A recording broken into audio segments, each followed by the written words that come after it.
దేవుడు మనకిచ్చిన ఈ సమయంలో కొన్ని నిమిషాలు దేవుని మాటలు ధ్యానించుకుందాం.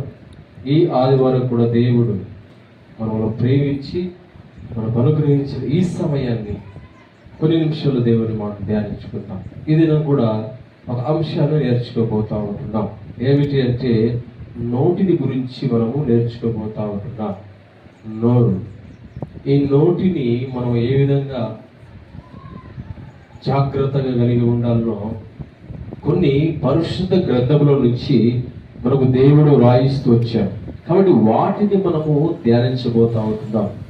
నిజంగా దేవుని వాక్యాన్ని మనకు ఏ విధంగా అది చెబుతుందంటే, అదుపు లేకుండా మరి నోటి చేత మనం ఏమి కూడా మాట్లాడకూడదు. అదుపు లేకుండా.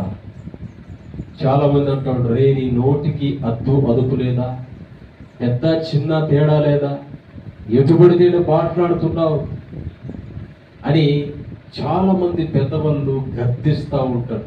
ఎప్పుడు మనము నోరును అదుపు చేసుకోకుండా ఎప్పుడైతే మన ఇష్టం వచ్చినట్లు మాట్లాడతామో, ఎదిచి వారు మనకు చెప్పేది ఏంటంటే, నీ నోటికి అదుపు లేదా, పెద్దవాళ్ళు చూసి భయపడవా, ఏంటి ఎలా మాట్లాడుతున్నావు అని గర్తిస్తూ ఉంటారు. కాబట్టి మనం నోరు ఏం చేసుకోవాలంటే అదుపులో పెట్టుకోవాలి.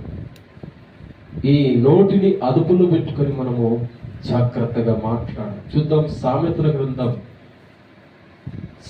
గ్రంథము 29వ అధ్యాయము 20వ వచనాన్ని చదువుకుందాం.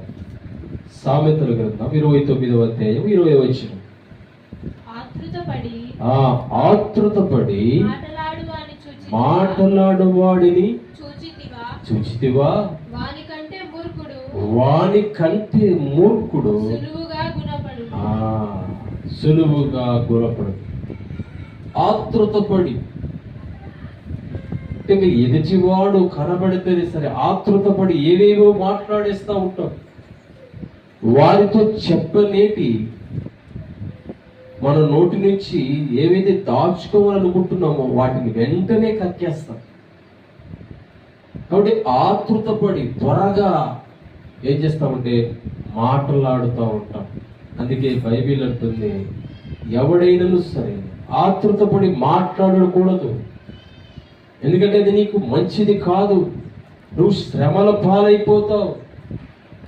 కాబట్టి ఇప్పుడు తొందరపడి నడుస్తూ వెళ్ళిపోతే ఏమైపోద్ది, దారి తొలగిపోతాడు. కాబట్టి ఆతృతపడి మాట్లాడుట